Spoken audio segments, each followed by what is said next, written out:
For the coach, but he's ready for us, which makes us ready. We'll start here on the left-hand side. Leo Haggerty, Amped Up Sports Draft Nation here in Tampa. Coach, welcome to Florida. When you look at your team, you always want everybody to get better. Obviously, the three guys you brought here are important to having that happen.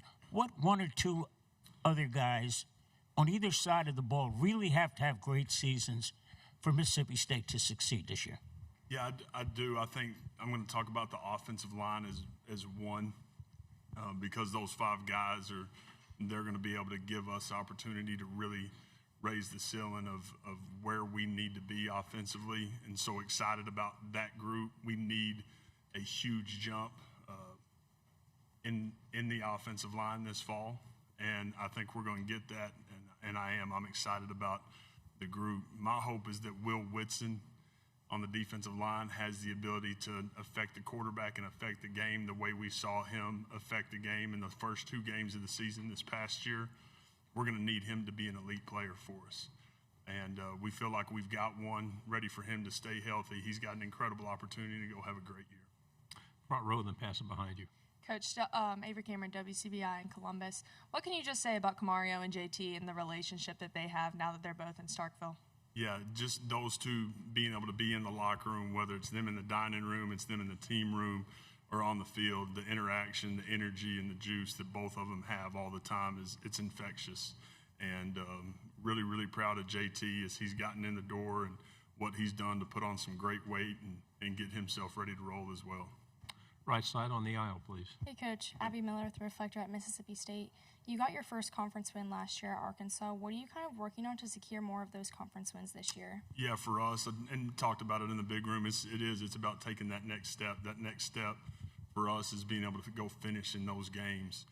Great one to be able to build on, but for us moving forward, being able to go finish to change that outcome in those games that were truly one-play games is a huge point of emphasis. Second row, then pass it forward. Hunter Cornejo, OU Nightly. You spent 2 years as a play caller at Oklahoma. This year they're coming to Starkville. Yeah. What's it going to be like calling plays against Venables in a game? Just so much respect for how he does what he does.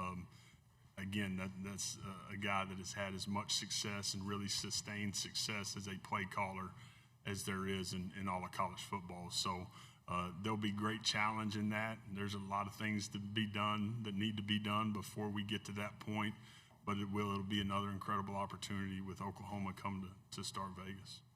Back on the front row. Ask Camario this, being from Mississippi and the Alabama rivalry, only, 92 miles that separates you guys. Now that that's an annual game, what does that rivalry kind of mean? Yeah, I do. I think that's, again, a great opportunity for our state and for us as a program to create momentum in how we do what we do that Saturday morning in Starkville. We play inside this conference, and it's every single week.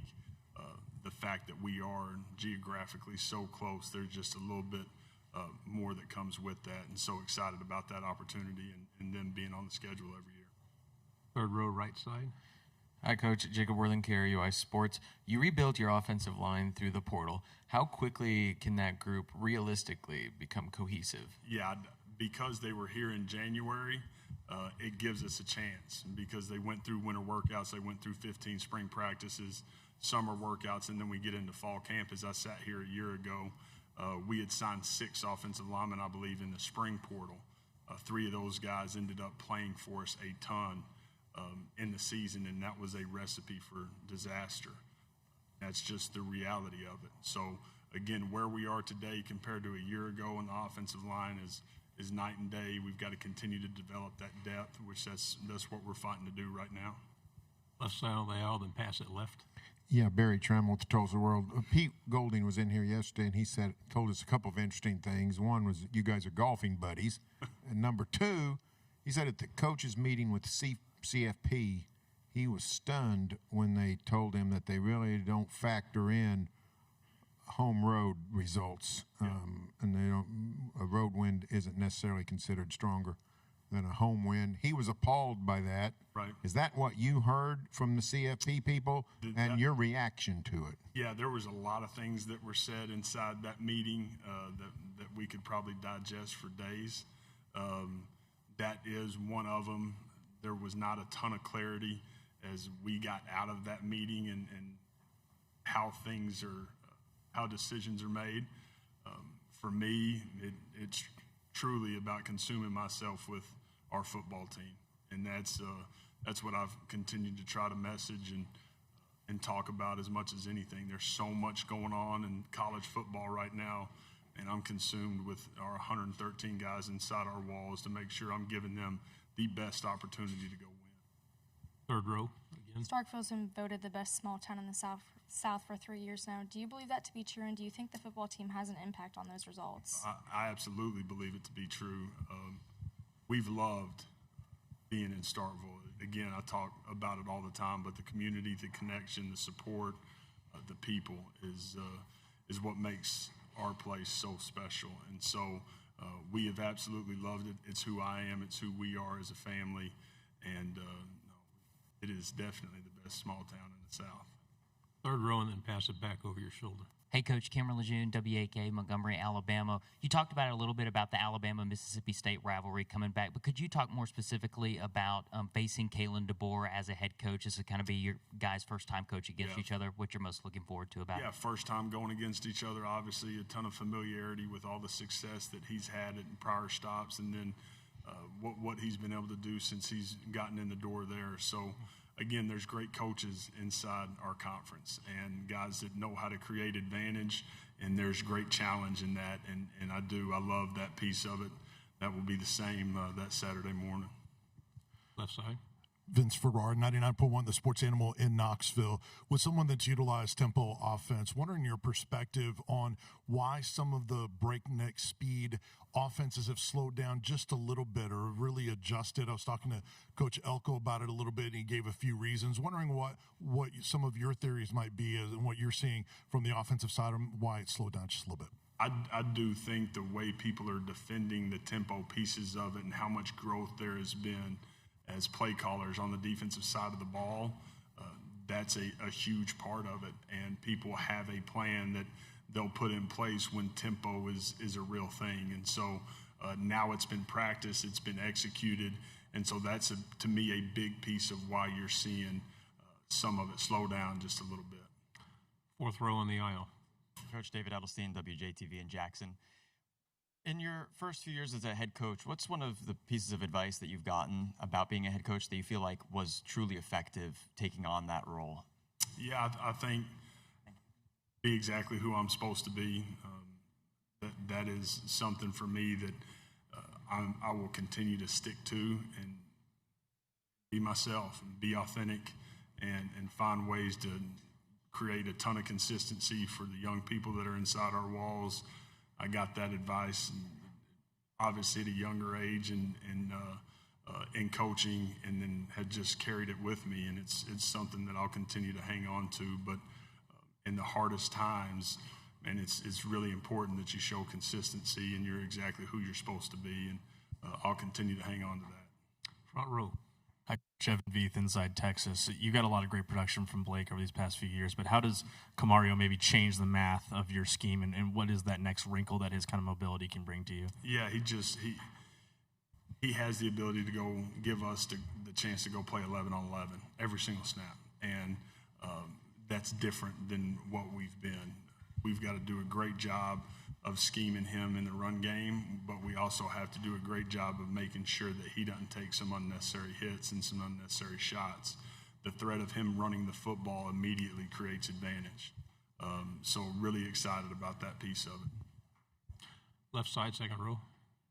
Coach, they're throwing the ball all over the place, spread offense and everything, but is the mantra still establish the run and stop the run? It is. Championship football teams can run the football. It's been that way forever. I don't see that ever changing. And so for us, that is where it's going to start. We've got to play with great physicality in the lines of scrimmage. We have to be able to run the football, and then we need to be able to make people one-dimensional when they're on offense. And so the way we stop the run will be a huge part of our success this fall. Third row, then pass it forward, please. Another question for you, Coach. In your opinion, what's the biggest mistake quarterbacks make when facing simulated pressure? Yeah, I think the biggest mistake that they make is throwing it to the other football team. without a doubt. That is the thing. There is a ton of sim pressure inside our conference. Guys being able to understand the tells and how formationally you have the ability to dictate what that looks like, so that you're able to create some consistency in the plan, so the QB knows what's happening before it happens. Man, that position is about taking care of that ball. Front row, please. Coach, with the tempo, with Camario being +1 in the run game, as you mentioned, what do you see with the upside of this offense? I think you got a really fun. You've got a fun wide receiver one, obviously Fluff. We've seen what he can do. He's not scared of anything between the tackles. Fun offense. You're encouraged about the offensive line. Just overall, what do you see the upside of this offense being? I do. I feel like we've got a chance. One, I think we'll be the best that we've been since walking in the door. But two, for me, it is. It's about having the ability to go be a top 15 scoring offense in the country. And I think if we go do that, the way we're going to improve defensively and how we'll go play defense week in, week out, creates advantage and gives us the ability to go change the outcome. Second row. Coach, Jalen Wall with the SEC. How has having A.J. Swan and Jaden Rashad in that quarterback room kind of raised Camario's level over this offseason? Yeah, I wanted to bring A.J. into the building because of his experience, right? He's played a lot of ball at a lot of different places, seen a lot of different schemes, got coached by a lot of different guys. So he's going to be a great sounding board for Camario. I love his experience. Jaden, man, been a journeyman, but a kid that's got an incredible amount of talent, and so trying to get him to be incredibly present where his feet are every single day, and just to go truly reach his potential because he's got a bunch of it. So excited about that room. I love that there has been some depth added to it with those guys. We're going to need them to develop the right way in fall camp. Final question here on the left. Coach, a lot of the rules favor the offense. They don't want to see 6-3 games, obviously. Good defense.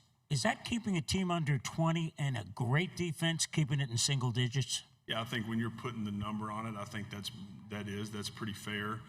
It's week to week, and depending on who you're playing, the style of offense, those things change, how many snaps you're playing defensively. So there is, to me, a lot more that goes into it.